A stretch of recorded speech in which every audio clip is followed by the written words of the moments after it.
નમસ્કાર વિદ્યાર્થી મિત્રો. ધોરણ 12 કોમર્સમાં જ્યારે આપણે અભ્યાસ કરી રહ્યા છીએ ત્યારે 12 કોમર્સની પ્રથમ સામયિક પરીક્ષા પહેલાની આ છેલ્લી એકમ કસોટી અને આ છેલ્લી એકમ કસોટીમાં આંકડાશાસ્ત્ર વિષયમાં આપણે ચોથા ચેપ્ટર એટલે કે સામયિક શ્રેણીની એકમ કસોટી આવી રહી છે. તો મિત્રો, આ સામયિક શ્રેણીની એકમ કસોટીમાં કેટલા પ્રશ્નો પૂછાવાયેલા છે અને કેવા કેવા પ્રશ્નોના જવાબ કેવી રીતે લખવાના, આ તમામ પ્રશ્નોના પ્રશ્ન અને એના જવાબ સંપૂર્ણતઃ અહીંયા આપેલા છે. તો છેલ્લે સુધી મારી સાથે વિડીયોમાં જોડાયેલા રહેજો અને હું તમને પ્રશ્નપત્ર અને એના જવાબો સાથેનું સોલ્યુશન આપીને જવા માંગુ છું. તો જેણે હજી સુધી આ વિડીયોને લાઈક ન કર્યો લાઈક કરી દેશે, જેણે આ વિડીયોને શેર ન કર્યો શેર કરી દેશે. જેટલા પણ વિદ્યાર્થી મિત્રો હજી સુધી મારી સાથે આ ચેનલ પર જોડાયા નથી એ ફટાફટ સબસ્ક્રાઇબ કરી દેશે. ઓકે, ચાલો પ્રશ્ન 1 3 MCQ એમાંથી પૂછાવાના છે. સામયિક શ્રેણીના કયા ઘટકનું અનુમાન મેળવવો શક્ય છે? મોસમી ઘટકને કારણે કેવા ફેરફારો થાય? વલણ શોધવાની ટૂંકા ગાળાની રીતની અસર પામતી કઈ અસરો દૂર થાય? હા, બે તમને SQ 1 માર્ક્સના પૂછવાના. સામયિક શ્રેણીના ઘટકોના નામ. સામયિક શ્રેણી એટલે શું? 2 ગુણના 2 પ્રશ્ન. સામયિક શ્રેણીનું યોગનીય મોડેલ અને ન્યૂનતમ વર્ગોની રીતના ગુણ જણાવો. 3 ગુણમાં પણ 2 પ્રશ્ન છે.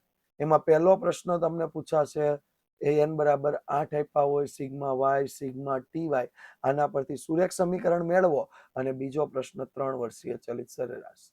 અને સેક્શન E 5 ગુણમાં તમને 2 પ્રશ્ન પૂછાવાના છે.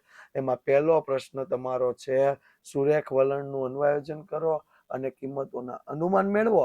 અને બીજો છે 4 ત્રિમાસની ચલિત સરેરાશ. તો સ્ટાર્ટ કરીએ જવાબોથી. તો મિત્રો, આ તમને એવો પ્રશ્ન થાય કે મારે આની PDF જોતી હોય તો ક્યાંથી મળશે? તો PDF મેળવવા માટે youth education paper generation application download કરવાની છે. ત્યાંથી તમને સમગ્ર આ PDF મળી જવાની છે. ઓકે, અને જેટલા પણ મિત્રોને એવો પ્રશ્ન થતો હોય કે આ એપ ક્યાં હશે, તો કે ગૂગલ પ્લે સ્ટોર પર જશો એટલે યુથ એજ્યુકેશન પેપર જનરેશન એવું લખશો એટલે તમને મળી જશે. ત્યાં લર્નિંગ સેક્શનમાં જઈને PDF પણ મળવાની છે. ઓકે, ત્યારબાદ આગળ વાત કરીએ. વિભાગ એ પ્રશ્ન ક્રમાંક આપણને આપ્યા છે હેતુલક્ષી મેળવવાના. તો યાદચ્છિક ઘટક. Okay, yes. ત્યાર પછી કયા ઘટકનું અનુમાન મેળવવું શક્ય છે? તો યાદચ્છિક ઘટકનું. મોસમી ઘટકને કારણે સામયિક શ્રેણીના કયા પ્રકારના ફેરફારો થાય?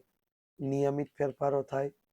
વલણ શોધવાની કઈ રીતથી ટૂંકા ગાળામાં પુનરાવર્તન પામતી વધઘટોની અસર દૂર કરી શકાય? તો ચલિત સરેરાશની રીતથી. સામયિક શ્રેણીના ઘટકોના નામ. તો દીર્ઘકાલીન ઘટક અથવા વલણ, મોસમી ઘટક, ચક્રીય ઘટક, યાદચ્છિક કે અનિયમિત ઘટક. સામયિક શ્રેણી એટલે શું? તો કે નિયત સમયે લેવામાં આવેલ અવલોકનોના સમૂહને સામયિક શ્રેણી કહે છે. સામયિક શ્રેણીનું યોગનીય model YT is equal to TT plus ST plus CT plus RT. તો અહીંયા તમને આપ્યું છે, એક જ મિનિટ. मेरी पेन अच्छी तरह से नहीं चली. हाँ,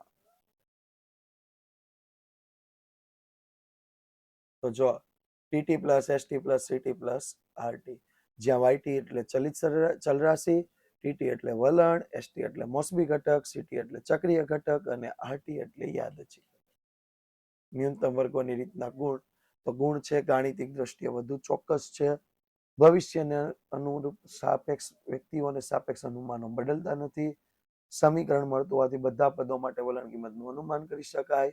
ચલરાશિનું પૂર્વાનુમાન થઈ શકે.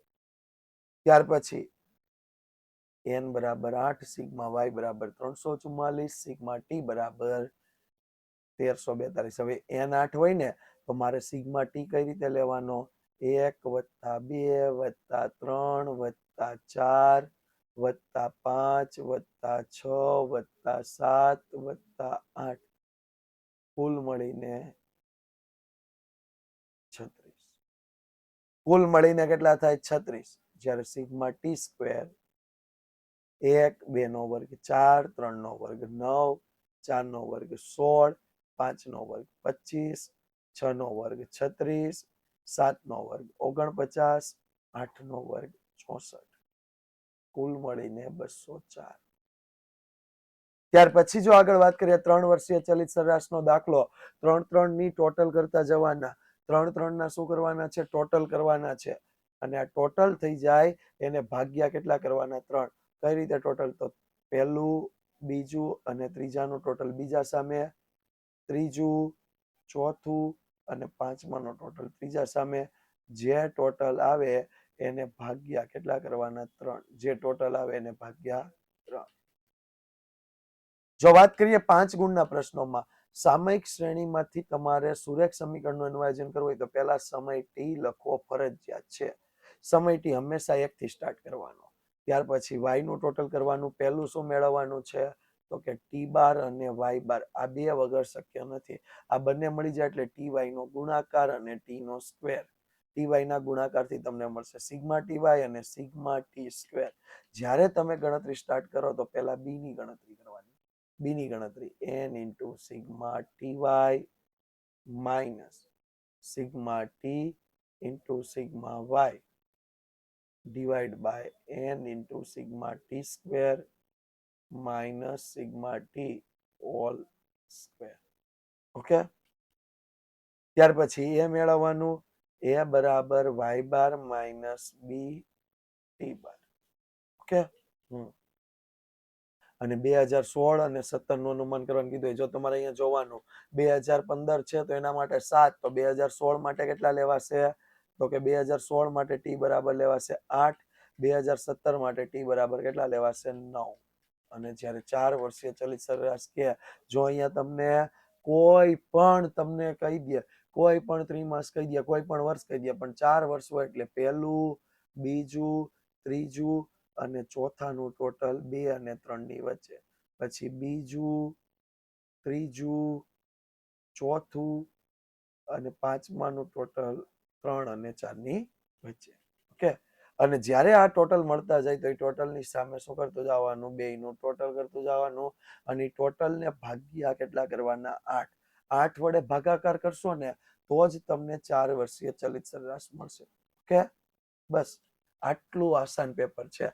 તો અપેક્ષા રાખીએ કે બહુ બેસ્ટ રીતે પેપર લખીને આવશો અને બેસ્ટ તૈયારી સાથે સારામાં સારું પરિણામ મેળવશો. Thank you so much. હજી સુધી આ ચેનલને જેને સબસ્ક્રાઇબ ન કરી સબસ્ક્રાઇબ કરી રાખજો. જેણે આ વિડીયોને લાઈક નથી કર્યો લાઈક કરી દેજો. અને જેણે પોતાના મિત્રોને શેર નથી કર્યો એ શેર કરી દેશે. Thank you.